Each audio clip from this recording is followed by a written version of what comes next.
Je n'aurais jamais imaginé que ce jour-là changerait tant de choses pour moi. J'avais 20 ans et je vivais seule dans une vieille maison que j'avais héritée de mes grands-parents. Ce n'était pas le lieu rêvé pour une jeune femme de mon âge, mais il y avait quelque chose d'enchanteur dans ses hauts plafonds, ses carreaux de faïence usés et son balcon donnant sur un petit jardin envahi par les roses et la lavande. Malgré son charme nostalgique, la maison avait besoin de réparations urgentes. Une fissure béante traversait le mur du salon, un problème que j'avais repoussé pendant des mois. Mon ex-petit ami disait toujours qu'il s'en occuperait.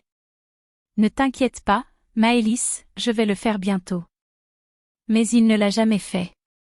Il trouvait toujours des excuses jusqu'au jour où il est parti, me laissant seule avec cette maison qui, tout comme mon cœur, portait maintenant une fêlure bien visible. C'est à ce moment-là que j'ai rencontré Julien. Ma voisine, Madame Lefebvre, me l'avait recommandé avec une insistance bienveillante. C'est le meilleur maçon du quartier, ma fille. Sérieusement, appelle-le. Quand j'ai ouvert la porte, j'ai été surprise. Julien ne ressemblait en rien à l'image que j'avais d'un maçon classique. Il devait avoir une trentaine d'années, peut-être un peu plus. Ses bras étaient forts, ses mains couvertes de petites cicatrices d'années de travail, mais ce qui m'a frappé, c'était son regard, calme, presque doux, comme s'il pesait chaque mot avant de le dire. « Bonjour, mademoiselle Maëlys », murmura-t-il en retirant sa casquette, révélant des cheveux bruns déjà légèrement grisonnants sur les tempes. « Je suis Julien, je viens voir la fissure dont vous avez parlé. »« Ah, oui. »« Merci d'être venu, » répondis-je, gêné sans trop savoir pourquoi. Je l'ai conduit dans le salon. La lumière du matin, froide et tranchante, semblait rendre la fissure encore plus grande. Il s'approcha lentement, effleurant du bout des doigts la bordure irrégulière du mur. Ça a l'air sérieux, murmura-t-il. Il faudra ouvrir ici pour voir ce qui se passe en dessous. Ça peut être un problème de fondation.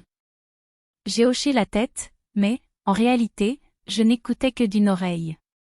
Mon attention était captée par d'autres détails, la façon dont sa chemise en coton, légèrement trempée de sueur, dessinait le contour de son dos musclé, la tranquillité avec laquelle il bougeait, la précision de chaque geste.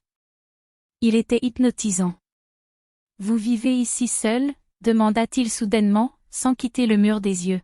« Oui, depuis 2 ans. C'est vieux, mais j'aime bien. » Il tourna enfin la tête vers moi, et nos regards se croisèrent. Une fraction de seconde à peine, mais suffisante pour me donner l'impression qu'il pouvait voir à travers moi. Je détournai les yeux, nerveuse, jouant machinalement avec une mèche de mes cheveux. « Les vieilles maisons ont leur charme », commenta-t-il en retournant à son inspection. « Mais elles demandent beaucoup d'entretien. Je vais chercher mes outils. » Lorsqu'il sortit, je pris une grande inspiration. Pourquoi étais-je aussi troublée par sa présence? Quelques minutes plus tard, il revint avec sa boîte à outils et commença à travailler immédiatement. Je l'observais en silence, fasciné. Il retirait méticuleusement le plâtre autour de la fissure, concentré, totalement absorbé par sa tâche. « Vous voulez un verre d'eau ?» lançai-je, essayant d'avoir l'air détendu. « Ce serait parfait, merci », répondit-il avec un léger sourire. Je suis allée à la cuisine, prenant un moment pour me calmer. Je pourrais flirter avec lui, juste pour voir sa réaction. Mais que ferait-il s'il comprenait? De retour au salon, je lui tendis le verre. Il me remercia et but lentement, ses yeux croisant les miens un bref instant. Il y avait quelque chose dans son regard, une lueur fugace, une étincelle d'intérêt. « Vous faites ça depuis longtemps ?» demandai-je, hésitante. « Depuis que je suis jeune. J'ai appris avec mon père. C'est un métier qui demande de la patience et de la force, mais j'aime ça. » Sa voix était sincère, honnête, et pour une raison étrange, j'avais envie d'en savoir plus sur lui. Sur sa vie, son passé. Pendant un long moment, je me contentais de l'observer en silence. Son dos se courbait sous l'effort, ses muscles se tendaient à chaque mouvement précis. Un mélange parfait de force brute et de contrôle. Peut-être que c'est cette fascination soudaine qui m'a donné le courage de dire. Vous êtes très beau, comme ça, concentré. Julien s'arrêta net. Il abaissa lentement son marteau et se tourna vers moi, les sourcils légèrement froncés. Beau. Sa voix était empreinte d'incrédulité, comme s'il n'avait jamais entendu ces mots dans sa vie professionnelle. Mon visage s'empourpra instantanément. Qu'est-ce qui m'a pris? Je veux dire? Vous avez l'air différent, d'une manière agréable, tentai-je de me rattraper. Il m'observa un instant, puis, à ma grande surprise, un sourire lent se dessina sur ses lèvres. Un de ces sourires rares et sincères qui illuminent un visage. Merci, répondit-il simplement, secouant légèrement la tête. C'est bien la première fois qu'on me dit ça en pleine journée de travail. La conversation s'éteignit, mais quelque chose avait changé. Il semblait plus détendu, comme si mes paroles avaient cassé une barrière invisible. L'après-midi avançait, et la chaleur de la maison devenait presque oppressante, tout comme la tension dans l'air. J'aurais dû partir, lui laisser de l'espace, mais je restais là, à le regarder travailler. Vous êtes bien silencieuse maintenant, fit-il remarquer sans s'arrêter. J'essaie juste de ne pas déranger, bredouillai-je. Certaines personnes parlent tellement qu'elles me distraient. Vous, au moins, vous observez. Je souris timidement. Je ne savais rien de lui, mais il exerçait sur moi une attraction inexplicable. Soudain, il s'arrêta, essuya ses mains couvertes de poussière et se retourna complètement vers moi.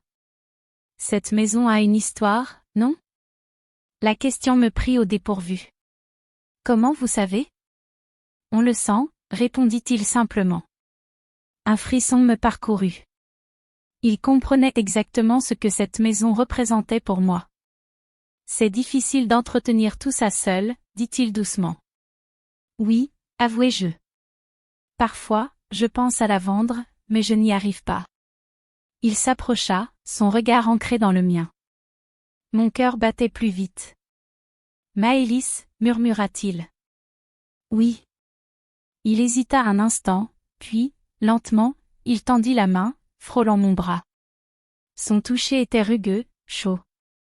Mon souffle se coupa. Je ne devrais pas, murmura-t-il. Mais je ne lui laissai pas le temps de douter. Je me rapprochai légèrement. Il suivit mon mouvement du regard, incertain. Puis, lentement, nos lèvres se touchèrent. Ce n'était pas un simple baiser. C'était une réponse silencieuse à tout ce qui flottait entre nous depuis son arrivée. Lorsqu'il recula, son regard était brûlant. « Tu es sûr de ça ?» demanda-t-il à voix basse. Plutôt que de répondre, je posai ma main sur son torse, sentant son cœur battre fort sous sa chemise. C'était toute la réponse dont il avait besoin. Le lendemain matin, la maison semblait différente. Peut-être que c'était juste mon imagination, ou peut-être que la fissure sur le mur n'était plus la seule chose à réparer ici. J'avais à peine dormi, repassant en boucle chaque seconde de la veille, chaque regard échangé, chaque frisson qui avait parcouru ma peau sous le simple contact des doigts rugueux de Julien. J'étais nerveuse. Est-ce que lui aussi avait pensé à moi cette nuit? Est-ce que ce moment avait autant compté pour lui qu'il l'avait fait pour moi? Je n'avais pas à attendre longtemps pour le savoir. Vers 9 heures, on frappa à ma porte. J'inspirai profondément et ouvris. « Bonjour, Maëlys » dit-il d'une voix grave et posée, comme si rien ne s'était passé. Son regard, pourtant, me dit tout autre chose. Il s'attarda une fraction de seconde de trop sur mon visage, puis glissa doucement vers ma bouche, comme s'il se souvenait encore du goût de notre baiser. « Bonjour, Julien » répondis-je, tentant d'adopter un ton détendu. « J'espère que je ne te réveille pas. »« Non. Je t'attendais, en fait. » J'aurais pu mordre ma langue après cette phrase. Il haussa un sourcil, et un léger sourire effleura ses lèvres. « Alors, je vais devoir être à la hauteur de ton attente. » Il passa à côté de moi et entra dans la maison. Je refermai la porte derrière lui, incapable de détacher mon regard de la courbe de ses épaules sous sa chemise de travail. « Je vais continuer d'ouvrir le mur aujourd'hui, » expliqua-t-il en posant sa caisse à outils sur le sol. Ça risque d'être un peu bruyant. Ça ne me dérange pas. Non, je veux dire, vraiment bruyant. Il plongea ses yeux sombres dans les miens, et j'y lus une toute autre signification. Je sentis un frisson parcourir mon dos. La matinée passa lentement. Je l'observais travailler en silence, fasciné par la précision de ses gestes. Il était méthodique, concentré, et pourtant, à chaque instant, je sentais qu'il était conscient de ma présence. Il y avait une tension entre nous. Quelque chose de non dit, mais de terriblement palpable. Je m'étais assise sur le canapé, jambes croisées sous moi, un livre à la main que je ne lisais pas vraiment. Je le regardais en coin, incapable de faire autre chose. C'est lui qui brisa le silence en premier. « Tu ne vas pas au travail ? » ?»« Je travaille de chez moi. »« Ah, et tu fais quoi ?» Je souris, posant enfin mon livre sur mes genoux. « Je suis rédactrice. »« Donc tu passes tes journées à écrire des histoires ? » ?»« Exactement. » Il hocha la tête, amusé. « Et qu'est-ce que tu écris ? » ?»« Des histoires qui, parfois, ressemblent à la réalité. » Nos regards se croisèrent de nouveau. Un battement de cœur trop long. Il passa sa langue sur sa lèvre inférieure, un tic inconscient qui m'hypnotisa. Intéressant.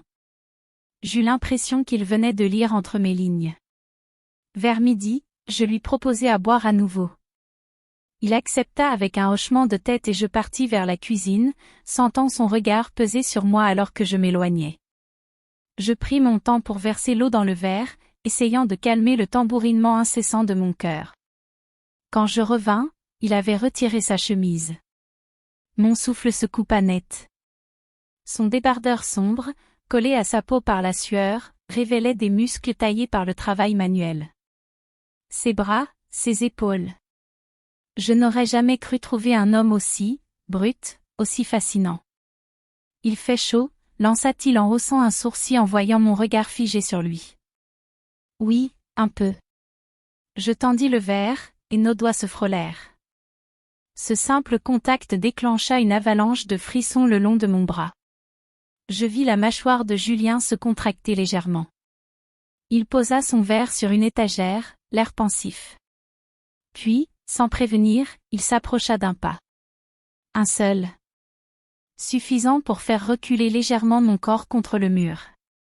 Je levai les yeux vers lui, consciente de chaque millimètre qui nous séparait encore. Son torse montait et descendait lentement sous sa respiration profonde. « Hier soir », murmura-t-il. Je déglutis, incapable de répondre. C'était une erreur ? Il cherchait une porte de sortie. Une raison pour se retenir. Mais je n'avais pas envie de lui en donner une. Je posai ma main contre son torse, juste au-dessus de son cœur. Je pouvais sentir son rythme effréné sous ma paume. Non. Il inspira profondément. Ses doigts frôlèrent mon bras nu, remontant lentement vers mon épaule. Son pouce effleura la bretelle fine de ma robe, et ce simple contact suffit à me faire frémir. Maëlys. Je fermai les yeux. Le temps sembla suspendu. Puis, doucement, il recula d'un pas, rompant le fil invisible qui nous liait. Je dois terminer ce mur, souffla-t-il, comme pour se convaincre lui-même. Je rouvris les yeux. Son regard était brûlant. Oui, bien sûr. Mais au fond de moi, je savais que la fissure qu'il essayait de réparer n'était plus la seule chose qui menaçait de s'effondrer ici. L'après-midi passa dans un silence chargé. Julien reprit son travail avec une concentration presque excessive, et moi, je tentais de retrouver un semblant de normalité. Mais rien n'était plus normal. Chaque mouvement de sa part, chaque regard volé en disait trop. Il me désirait. Et moi, je n'avais jamais autant voulu être désiré par quelqu'un. Quand il termina enfin, la lumière du soir baignait la pièce d'une lueur dorée. Il essuya son front d'un revers de main et jeta un regard satisfait à son travail. « Ça devrait tenir, dit-il simplement. »« Merci. » Il s'étira légèrement, et mon regard glissa malgré moi sur la ligne de ses hanches, sur la courbe de ses avant-bras fatigués. Tu es sûr de vouloir continuer à vivre seul ici? La question me prit au dépourvu. Pourquoi tu demandes ça? Il s'approcha lentement, s'arrêtant juste devant moi. Parce que certaines fissures ne disparaissent jamais vraiment. Mon cœur rata un battement. J'avais envie de lui dire qu'il avait tort. Que certaines blessures pouvaient être guéries. Mais au fond, je savais qu'il avait raison. La vraie question, c'était de savoir s'il lui était prêt à rester pour m'aider à les refermer. Le lendemain matin, l'air dans la maison semblait plus lourd. Comme si l'atmosphère elle-même avait été imprégnée de la tension de la veille. Je m'étais réveillée tôt, mais je ne m'étais pas levée immédiatement. J'étais restée allongée dans mon lit, les yeux fixés sur le plafond, revivant chaque instant. Chaque regard échangé. Chaque frisson parcourant ma peau sous le simple effleurement de Julien. Est-ce qu'il ressentait la même chose que moi? Ou bien était-ce seulement dans ma tête? Je finis par me lever et me préparer machinalement. Une robe légère, fluide, blanche avec de fines bretelles. Je ne voulais pas paraître trop apprêtée, mais je savais parfaitement ce que je faisais. À 9 heures précises, une fois de plus, il frappa à la porte. Je pris une grande inspiration avant d'ouvrir. Julien était là, sa chemise légèrement entr'ouverte, dévoilant la naissance de son torse hâlé par le soleil. « Bonjour, Maëlys » dit-il avec ce même ton posé, mais je décelai une lueur différente dans son regard. « Bonjour, Julien. » Il s'attarda un instant sur moi. Sur ma robe. Sur mes épaules dénudées. Puis, d'un hochement de tête, il se détourna et entra, comme si de rien n'était. Mais rien n'était plus pareil. Il se mit au travail immédiatement. Le mur était ouvert, exposant la fissure béante. « Je vais devoir creuser un peu plus pour solidifier tout ça, » expliqua-t-il. « Je te fais confiance. » Il me lança un regard rapide, presque amusé. « C'est dangereux, tu sais. » « Quoi donc? » « Faire confiance trop vite. » Je haussai un sourcil, un sourire en coin. « Alors je devrais me méfier de toi? » Il s'arrêta une fraction de seconde avant de répondre. « Peut-être. » Le silence qui suivit fut plus parlant que n'importe quelle phrase. Il reprit son travail, et moi, je restais là, assise sur le canapé, feignant de lire un livre. Mais je ne lisais pas. Je l'observais. Ses mouvements étaient précis, assurés. Ses bras se tendaient sous l'effort, chaque muscle dessinant une ligne invisible que mon regard suivait sans même que je m'en rende compte. Et à chaque coup de marteau, mon cœur battait un peu plus fort. Vers midi, je me levai pour aller dans la cuisine. « Tu veux quelque chose à boire? » demandai-je, le ton léger, comme si je ne mesurais pas l'impact de ma présence sur lui. Mais je le voyais. Je voyais la façon dont ses yeux suivaient chacun de mes mouvements, la façon dont sa mâchoire se contractait légèrement. Il posa ses outils et se redressa lentement, s'étirant légèrement. Je ne dirais pas non. Il me rejoignit dans la cuisine quelques instants plus tard. Je venais de poser un verre d'eau sur le comptoir. Il s'arrêta près de moi, trop près. L'espace entre nous était minime. Son parfum, un mélange subtil de savon et de sueur, emplissait l'air. « Merci » murmura-t-il en prenant le verre. Je l'observai boire. Ses lèvres effleurant le bord du verre, sa gorge se contractant à chaque gorgée. Et puis, il posa lentement le verre sur la table. Nos regards se croisèrent. Je ne sais pas qui a bougé en premier. Mais soudain, il était là, son souffle chaud effleurant ma peau. Sa main se posa sur mon bras, lentement, remontant du bout des doigts jusqu'à mon épaule nue. « Maëlys. » Ce n'était qu'un murmure. Un avertissement. Une supplication. Je savais qu'il hésitait. Qu'il luttait contre quelque chose. Alors, c'est moi qui ai fait le dernier pas. Je me suis hissée sur la pointe des pieds, réduisant l'espace entre nous à néant. Nos lèvres se frôlèrent. Une seconde d'hésitation. Puis, il céda. Son baiser était différent de la veille. Plus intense. plus affamé. Il me pressa contre lui, une main dans le creux de mes reins, l'autre glissant doucement le long de mon dos. La table derrière moi m'empêcha de reculer davantage. Je sentis le bois froid contre ma peau brûlante. Et c'est à ce moment-là qu'il s'arrêta. Il recula légèrement, le souffle court, le regard fiévreux. On ne devrait pas. Mais il ne bougeait pas. Ses mains étaient toujours sur moi. Et moi, je ne voulais pas qu'il s'éloigne. Alors pourquoi tu ne pars pas? Il me fixa un instant. Puis, lentement, il retira ses mains, faisant un pas en arrière. Parce que je n'en ai pas envie. Sa voix était rauque, presque douloureuse. Et moi, j'étais perdue. L'après-midi passa dans un silence pesant. Julien s'était replongé dans son travail avec une intensité presque violente. Moi, je faisais semblant de ne pas être troublée. Mais chaque fois que je passais près de lui, chaque fois que nos doigts se frôlaient par accident, je sentais cette tension revenir, plus forte encore. Quand il termina enfin, la nuit commençait à tomber. Il rangea ses outils, essuya ses mains sur un chiffon et me lança un regard étrange. « Je vais rentrer. » Je hochai la tête, incapable de dire quoi que ce soit. Il se dirigea vers la porte, ouvrit. Puis, au dernier moment, il se retourna. « Maëlys. » J'avalai ma salive. « Oui. » Il hésita. « Demain, je reviens. » Ce n'était pas une question. C'était une promesse. Puis il sortit, me laissant seule avec un cœur qui battait bien trop fort. Le lendemain matin, je m'étais levée avec une sensation étrange dans la poitrine. Un mélange d'excitation, d'appréhension et d'une impatience que je ne voulais pas reconnaître. Julien allait revenir. Je me préparais sans trop y penser, enfilant une robe d'un bleu profond qui épousait parfaitement mes courbes. Je laissais mes cheveux détachés, légèrement ondulés. Peut-être que je me faisais belle pour moi-même. Ou peut-être que c'était pour lui. Quand on frappa à la porte, mon cœur rata un battement. J'ouvris. Julien se tenait là, comme d'habitude. Mais cette fois, il semblait tendu, comme si quelque chose pesait sur lui. « Bonjour », murmura-t-il.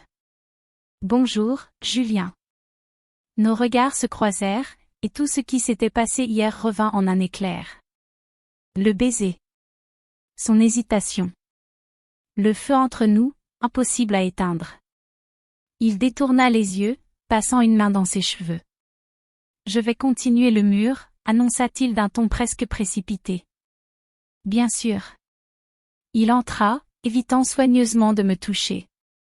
Mais l'air était chargé d'électricité. Il travailla en silence. Moi, j'errais dans la maison, incapable de me concentrer sur quoi que ce soit d'autre que lui.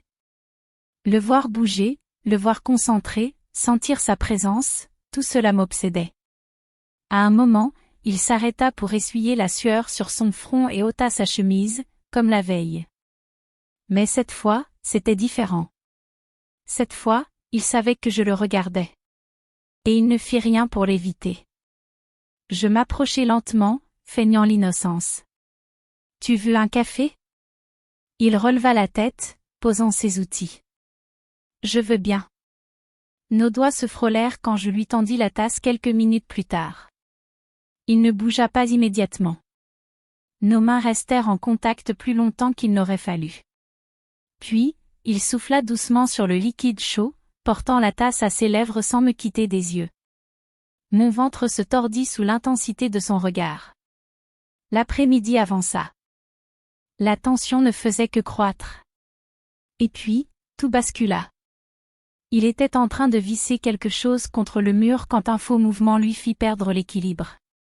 Instinctivement, j'avançai pour le rattraper, posant une main sur son torse nu. Un silence assourdissant s'ensuivit. Il était là, tout contre moi.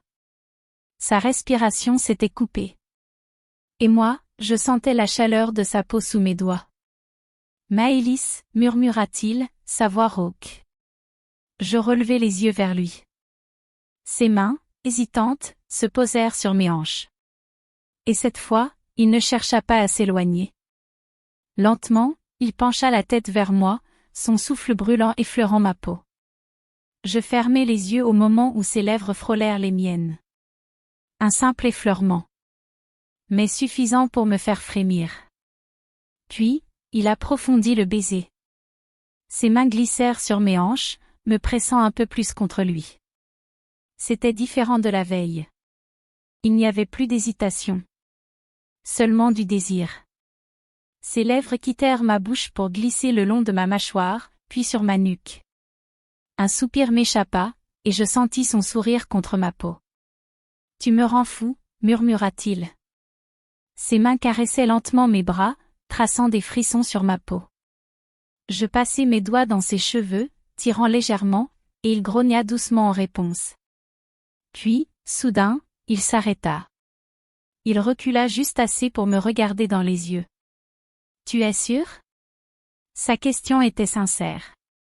Je n'avais jamais été aussi sûr de quelque chose. Oui.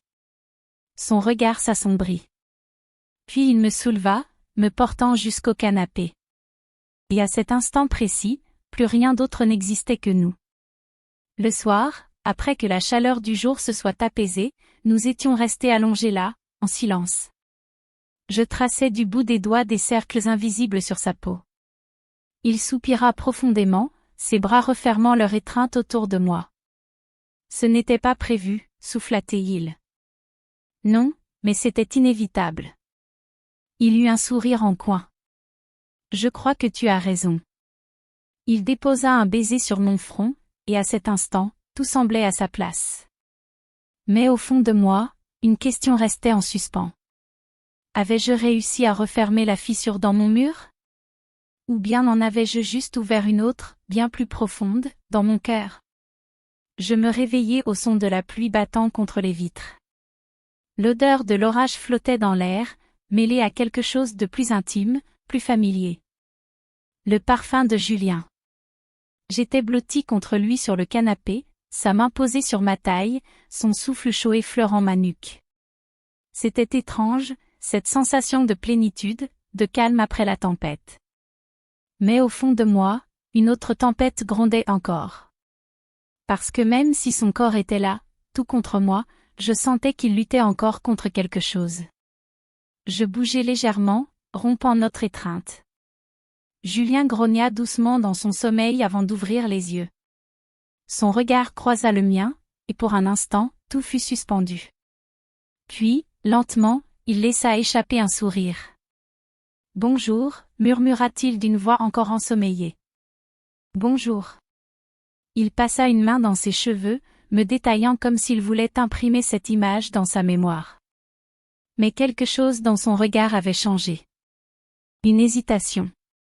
Un doute. Je me redressai, serrant légèrement le tissu de ma robe contre moi.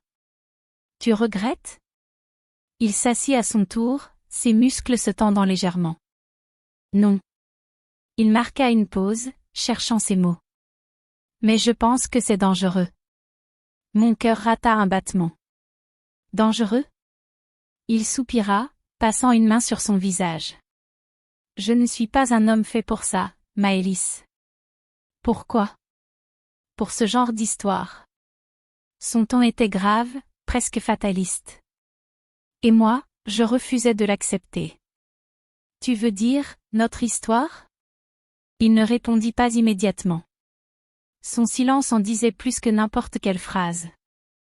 La fissure sur le mur était presque entièrement réparée. Mais une autre fissure venait de s'ouvrir en moi. Je le regardais rassembler ses affaires, ranger ses outils avec une lenteur calculée, comme s'il retardait l'inévitable. « Tu vas partir, dis-je finalement. » Il s'arrêta, les épaules raides. « J'ai terminé mon travail. » Cette phrase me brisa plus qu'elle n'aurait dû. Parce que je savais qu'il ne parlait pas seulement du mur.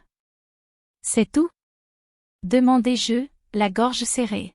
« Maëlys. » Il s'approcha, tendit la main vers moi, mais hésita au dernier moment. « Je ne suis pas l'homme qu'il te faut. » Je laissai échapper un rire amer. « Et c'est à toi de décider ça ? » Il ne répondit pas.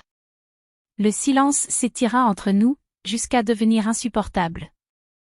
Puis, il se dirigea vers la porte. Je le regardai poser la main sur la poignée. J'aurais pu le retenir. J'aurais pu lui dire que ce n'était pas fini, que nous ne pouvions pas ignorer ce qui s'était passé. Mais je ne l'ai pas fait. Parce que, pour la première fois, je compris. Certaines fissures ne peuvent jamais être entièrement refermées. Et Julien était l'une d'elles. La maison était étrangement silencieuse après son départ. Le mur du salon était intact, sans trace de la cassure qu'il avait autrefois marquée. Mais moi, je portais encore la mienne. Je passai les doigts sur la surface lisse du mur, un sourire triste aux lèvres. Puis je fermai les yeux, prenant une grande inspiration. Julien avait laissé une marque en moi, une empreinte indélébile. Mais peut-être que certaines marques ne sont pas faites pour être effacées. Peut-être que, parfois, elles existent simplement pour nous rappeler qu'on a vécu quelque chose d'important. Et qu'on a aimé, même si ce n'était que pour un instant.